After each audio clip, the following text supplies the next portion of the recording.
Josh Hasten here, Israel Uncensored on the Land of Israel Network at thelandofisrael.com. It is Monday, July 16, 2018, the 4th of Av, 5778. Make sure to get in touch with me during the week, Josh at thelandofisrael.com. On Facebook, it's Joshua Hasten, and on Twitter at Josh Hasten. Over 200 projectiles, rockets fired at southern Israel between Friday night and Saturday night over the course of Shabbat. Israel, of course, responding to the Hamas terror, a crazy situation. I know my phone started beeping in the middle of the night, Friday night, with the Tzeva Adom, the code red siren alerting of incoming projectiles from Gaza. You still have the burning kites. You have the burning balloons are causing massive agricultural and environmental damage to southern Israel. We're going to go to the phone right now to discuss the situation with somebody who's been down living in Sderot for nearly 20 years, if I'm not mistaken. Rabbi David Fendel, he is the head of the Max and Ruth Schwartz Hesder institutions on the front lines, just a kilometer from the Gaza border there in the town of Sderot. Rabbi Fendel, welcome to Israel Uncensored here on the Land of Israel Network at thelandofisrael.com. Well, it really began a few months ago with the kites, that it was dismissed by very important people in the Israeli government. They said it's child's play, and we knew that it wasn't. We knew that something very wrong is happening when field after field. We have an awesome picture of my grandchildren sitting behind black, instead of taking beautiful pictures of them behind beautiful flowers, in black burnt fields. And that's something that shouldn't have been allowed. And once that's allowed, of course, the next step is that the Palestinians feel that they could barrage us. We're talking about almost 15 years. And I'm beginning to see more and more how terror, and it's just the booms, it's just the fright, what it does to families, what it does to little kids. I'm seeing it more and more, and you should imagine that after all these years I'd get used to it. But since it was a break, and then it starts again and starts again, the impact is becomes magnified, and that's their goal. Their goal is to weaken communities, to weaken families, to have little children with traumas, and a country that respects itself has to make it so clear that we're not going to allow that. And where were you this past Shabbat when the rockets once again started to fall on Sderot and on many communities throughout the western Negev? We had so many guests. We had guests from all over the world, and we had guests of children from even a home. 10 children were in our house, and it was a tremendous environment. And then these guys got frightened, but they all of a sudden began to see what the Israel experience and the experience that people have been living through throughout so many years. The booms were frightening. They were very close and very scary. We thought that the Iron Dome, I was very part of the booms. I was in the Max and Ruth Schwartz Beit Midrash, and we were listening to Torah Shiurim, and the person that was giving the shiur didn't even stop, as people started running into the Beit Midrash. When you see people running in, you know that something's going on outside. And then I went in the Shabbos afternoon. I walked over to the house, the Bukhris house that was hit. And it's a terrible sight to have to see again and again. One of the rockets fell right by the house that I used to live in. And so that's our community. And then when we used to live there, it was, this is something that we have to stop. This is something the Palestinians are trying their best to make this place into a ghost town. We're not going to let them. We're going to turn it into a capital of Zionism and Torah. They're trying to destroy. They can't keep up with the pace of all the building that's going on here. They're trying to break our spirit. They don't realize that it's invincible, unbreakable, thousands of years old. I must tell that Sudash Lishit, we all get together and sing. This Shabbat, we decided to do it inside. Usually we do it outside. But since there were so many people, we did it inside. The singing was awesome. Very spiritual, beautiful feeling. It reminded us of those years that there were intensive Qassam rockets. What it does is it brings spirituality. It brings us all together. It stops all the petty arguments and creates a very, very pure and beautiful, paradoxically, a beautiful atmosphere. There's some people that weren't here this Shabbat felt bad. And they were told by their friends that they missed something very special. So on one hand, you have the rockets, which are uniting and unifying the people of Israel, the people of Sderot, people getting together, showing their love for one another, showing support for the families affected. But as you mentioned, I mean, this has been going on for an entire generation. You have an entire generation of children growing up, and they think, as you mentioned, that this is a normal reality when it's absolutely not normal. Israel has gone into Gaza 3 separate times, and it looks like the escalation has increased. It certainly has over the last several months, with also the burning kites, the firebomb kites and the firebomb balloons, and now the rockets again, over 200 projectiles over Shabbat. I mean, when is enough enough? When, I mean, 3 operations in Gaza and still Hamas is ruling in Gaza, calling the shots. I mean, what's it really going to take? God forbid, we should not have to have a major tragedy for the government to do what is necessary. What do you think it's going to take to end this madness once and for all, Rabbi? Well, we have to also remember how it started. It started from the disengagement, and the disengagement was a hideous mistake, and we can almost say a crime. It's wrong to take away so many beautiful settlements. And the reason I'm mentioning that now is because the answer is to build more and more. They have to see, after the disengagement, their religious leaders said, look, Israel is defeatable. And we told you that we're going to get them out of Gush Katif. The next stage is to get them out of southern Israel, to weaken them. And we have to reverse that process. We have to strengthen our hold in Judea and Samaria and in the Gaza Strip. We have to talk seriously about the going back. Why in the world should we leave that part of Israel? Why should we leave it to terrorists, to people, instead of the beautiful agriculture and industry that was developed are involved in creating terror? So what I would say is that what we need to do is to talk more Zionism and to build more and to demand from the Israeli government that there be a very big buffer zone, that one rocket is much too many, and there's nothing that's just a trickle, and to take those things out of our vocabulary. So I heard on the radio one very important army officer and advisor to Netanyahu, and he said that these firebombs are not easy for us, but that's not a real threat. It's only money, and our real problem is the Iranians and the people and the nuclear threat and the Syrian border. And he advised us to calm down. I called him up, and this was just a few weeks ago. Mm-hmm. And I said, I think you're making a very big mistake. This has to be stopped now. This is unbearable. Not because we can't bear it, because the state can't allow that to happen. And that's something that our pride, and pride is not a bad word. That's what creates a very strong, proud nation that doesn't allow their society to be interrupted in such a way.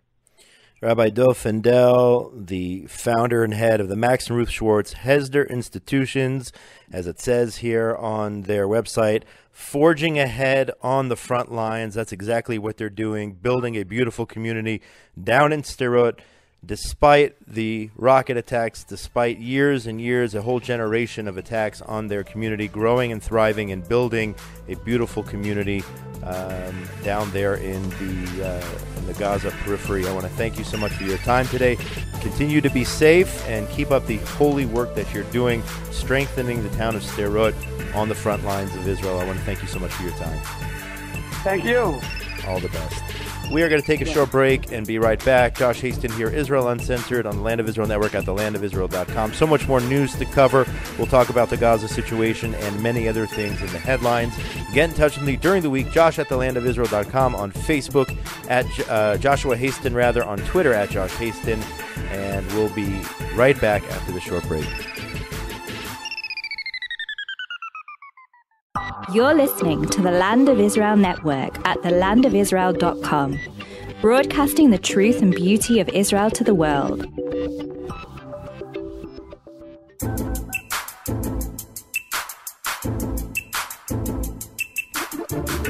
And we are back. Josh Hasten here. Israel Uncensored on the Land of Israel Network at thelandofisrael.com. Thanks so much for joining us. And a big thank you to Rabbi David Fendel for that interview. I spent 3 years down in Sderot with Rabbi Fendel working at the Hesder Yeshiva. I was doing their public relations from 2007 to 2009. And it was shortly after Hamas took over that I started working down there. So I know the experience all too well, having to run and having those 15 seconds when you get the Tzeva Adom, the code red warning signal. So I can, in fact, imagine what they're going through down there. And those were the days before, by the way, before Iron Dome. So you knew, when you had 15 seconds, you knew there was an incoming rocket, there would be impact.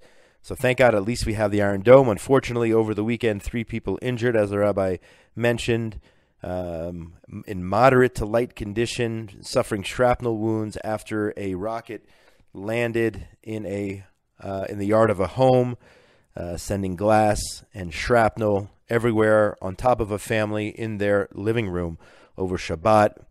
That is just, I guess, the tip of the iceberg with 200 rockets coming into southern Israel, not just Sderot, but all the other kibbutzim and communities along the border. So Prime Minister Netanyahu, in response on Sunday at the cabinet security meeting, saying that there must be an end to the kite terrorism while a supposed ceasefire, and we'll talk about this soon, with Hamas took effect. I guess there were some international parties there who were able to negotiate some sort of truce, if you will, which is all a big joke with Hamas, because maybe they weren't firing rockets on Sunday and on Monday. Rockets did continue into Saturday night, but they still, yesterday, I think there were 16 fires as a result of the flammable balloons and kites into Israel. So I don't know what kind of ceasefire this is. The prime minister making clear that he did not accept Hamas's interpretation of a ceasefire, saying, quote, "I heard it being said that Israel has agreed to a ceasefire that would allow the continuation of terrorism by incendiary kites and balloons. This is incorrect. We are not prepared to accept any attacks against us. We will respond appropriately." This reported by the Jerusalem Post this morning. At the same time, Israel deploying the Iron Dome, more of the Iron Dome missile defense batteries across central Israel and reinforcing those in southern Israel. In addition, there was a group of reservists called up as well to man the Iron Dome defense system. And in addition, reported by the J Post, our friend Anna Aronheim, the Air Force struck 3 cells of terrorists launching balloons on Sunday. And again, it's madness. Where will it lead? Will it lead to another ground operation in Gaza? I hope it doesn't lead to that, because I am hopeful we could take care of this through the air, not having to send our soldiers door to door like they've done so many times before. And hopefully it'll end soon. But again, 3 times Israel had to go back into Gaza, and let's see if there will be a 4th. This disturbs me tremendously. This was in yesterday's Jerusalem Post. In response to what's going on in the south, a senior Israel Air Force officer said that while, quote, "in the last few hours, Hamas has chosen to fire projectiles towards communities close to the Gaza border, you can't take it for granted they will stop there." However, he warned that Israel would respond in a tougher manner if Hamas increased their distance of rocket fire to over 10 kilometers. I have a major problem with that. I understand, I was talking to people about on this topic on Facebook. I understand a longer projectile, a rocket that can land in the center of the country, has a higher payload, and I understand there is a greater concentration of people when you get to the coastal plain in Israel. I'm talking about the greater Tel Aviv area. But to say that we're going to step up our game if rockets start landing further than 10 kilometers, isn't it enough that one rocket is fired on a community in southern Israel? Why should the lives of those living on the Gaza border be any less important than those living in Jerusalem, Beersheba, Tel Aviv, or some of the major population centers? I get the science and I get the population statistics, but one rocket, one mortar on a community, one rocket on Sderot is one too many. And I think this was a mistake to say Israel's got to step up their game.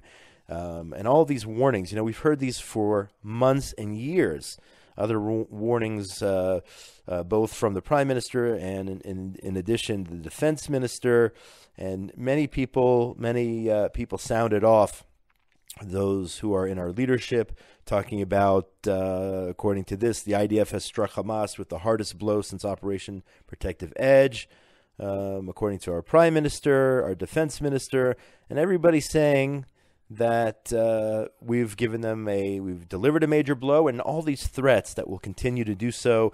They'll pay a heavy price.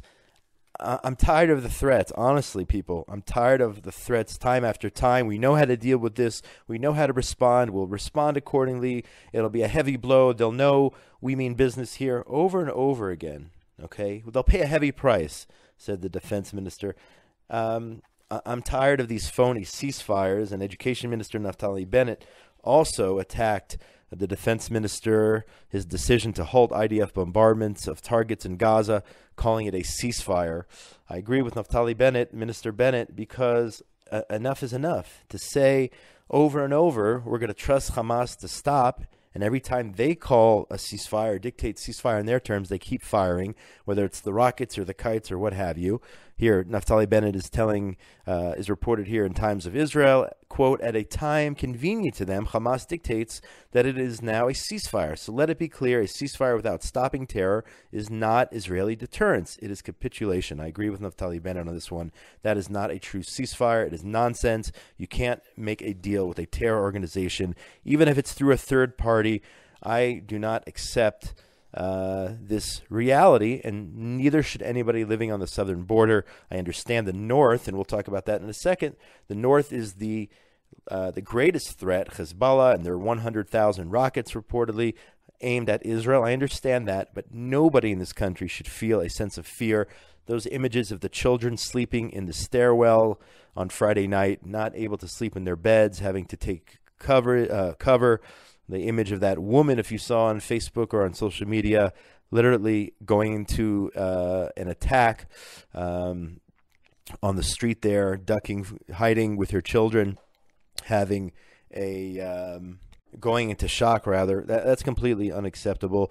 It's amazing that Rabbi Fendel is able to maintain his motivation and inspire so many people down there in southern Israel, in addition to his students, the residents, and the whole community at large. And keep everyone in good spirits and unified and singing songs as the rockets are falling. That's pretty amazing. So turning to the north, I was on the Kinneret on Wednesday having a vacation, sitting at the shores of the Kinneret when I hear a large boom. Look up into the air and I see the tail of some sort of projectile, and then I hear a second boom. And what in fact happened was Syria had sent over a drone over northern Israel. Apparently it wasn't a military drone, it was a spy drone, and it penetrated into Israeli airspace, and Israel used a Patriot missile and knocked the Syrian drone out of the sky. Actually, it happened a second time on Friday. Another Syrian drone was shot out of the sky. But I was there over my head. I'm seeing all this happen. I'm looking at my phone, and the code red siren is going off in different parts of the Golan and the Jordan Valley and whatnot. And then with my own eyes, seeing the tail of our Patriot, it was pretty amazing, honestly. I mean, some people were scared, and they ordered all the boats to come out of the Kinneret as the army came in to try to find the pieces of the drone which fell down into the Kinneret. But that's pretty amazing. I mean, we have these capabilities, whether it's offensive or defensive or what have you. We have the know-how. Now we just have to have the leaders make the necessary decisions, as hard as they are, in order to stop and thwart attacks, whether they're from the north or whether they're from the south. Reported in several news sources, including Times of Israel and the Jerusalem Post here, a Palestinian was killed in a mysterious Gaza blast. He actually was the head of a rocket unit. You talk about karma. The head of a missile unit belonging to an offshoot of what's known as the Al-Aqsa Martyrs Brigades. That's actually a Fatah-affiliated terror organization. Was killed in a blast that rocked central Gaza yesterday morning. He was killed along with his son. And apparently he was in the process of manufacturing rockets. And we call this a work accident.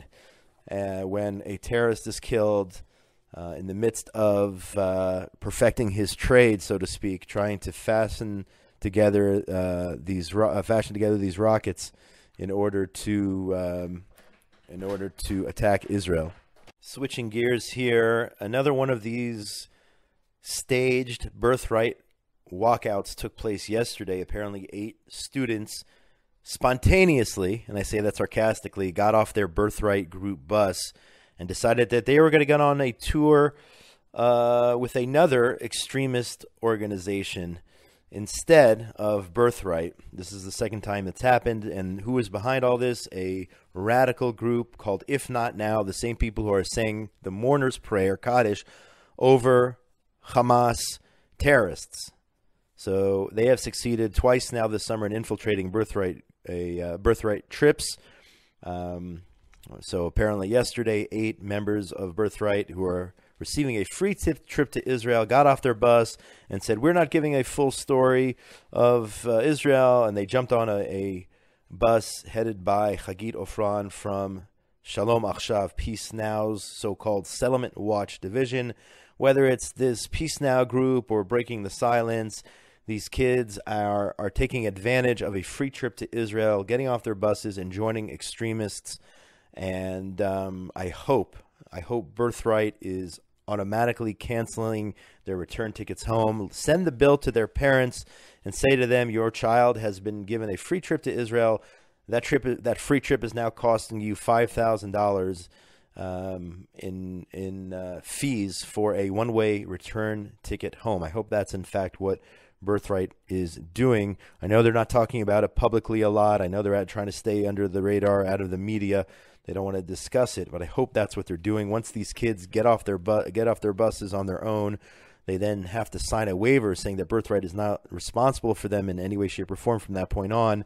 But I hope Birthright does the right thing. I hope they're sending them home and making them pay for their own tickets. But it's starting to happen now and then. These spoiled, rotten brats with free tickets to Israel on Birthright. And by the way, I said before sarcastically that this is spontaneous. This is not spontaneous. This is premeditated.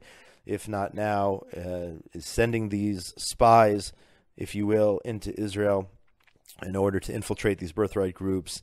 And then they cause a whole big scene and they post it on Facebook Live of them getting up and getting off their buses in the name of what they believe is the good of the world or whatnot. But what they're really doing is they're harming Israel. It's not a phenomenon yet, I would say. It's happened several times, but they are trying to hurt the state of Israel. They're trying to hurt the IDF is actually what they're doing. And they are siding with the extremists. And I'm sure those in Hamas are actually laughing and are proud of these idiots. And I'll call them what they are. So if Hamas is proud of your work and the BDS is proud of what you do, it's all related, by the way. Let's not joke. Let's not kid ourselves here.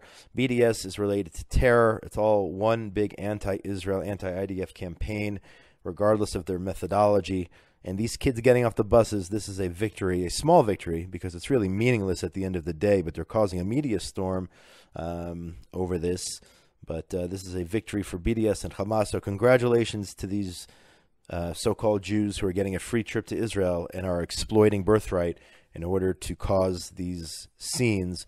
We'll see how Birthright responds. We'll see how this plays out as the summer goes on with Birthright groups still here on the ground. And finally, one last story for today, reported by JNI Media. Hundreds gathered this past Saturday to participate in a memorial race in honor of First Sergeant Hale Stawi, a Druze border policeman killed last year in a terrorist attack on the Temple Mount. Among the hundreds of participants were activists from the Zionist organization Im Tirtzu, who presented Stawi's father with a jersey signed by Spanish soccer star, that's football, if you're from Europe, Sergio Ramos, whom Hale, the policeman, admired so much. He even named his son after Sergio Ramos. So here's images here printed on the Jewish Press website by JNI Media of the father of this brave border policeman who was murdered on the Temple Mount, Hale Stawi, a signed jersey from Sergio Ramos. Very sad very tragic, but they accuse Israel of being an apartheid state and discriminating against these minorities. And you see here how we respect this Druze family who lost a loved one, defending the state of Israel, loyal and defending the Jewish state of Israel. Of course, this was when 3 terrorists in 2017 from Al-Fahim opened fire on a group of border policemen on the Temple Mount, killing Stawi and policeman Kamil Shanan, also a Druze policeman. And that's going to do it for today. Big shout out to Benjamin Bresky, engineer extraordinaire. Without him, there is no sound. My name is Josh Hasten. This is Israel Uncensored on the Land of Israel Network at thelandofisrael.com. For the 16th of July, 2018, we are approaching the saddest day on the Jewish calendar, Tisha B'Av. When we speak again, please God, next week will be post the Tisha B'Av fast. So everyone out there who is fasting, have a meaningful one. Hopefully the Mashiach, the Messiah, will come between now and Sunday, and the holiday of Tisha B'Av, the fast of Tisha B'Av, will turn into a joyous celebration, and we won't be fasting. That is my biggest hope between now and when we speak again next week. Of course, everyone out there in this wonderful world of ours, be safe. Get in touch with me during the week. Josh at thelandofisrael.com, on Facebook, Joshua Hasten, and on Twitter at Josh Hasten. Wishing you a meaningful fast and all the best from a sunny Jerusalem. Shalom, shalom.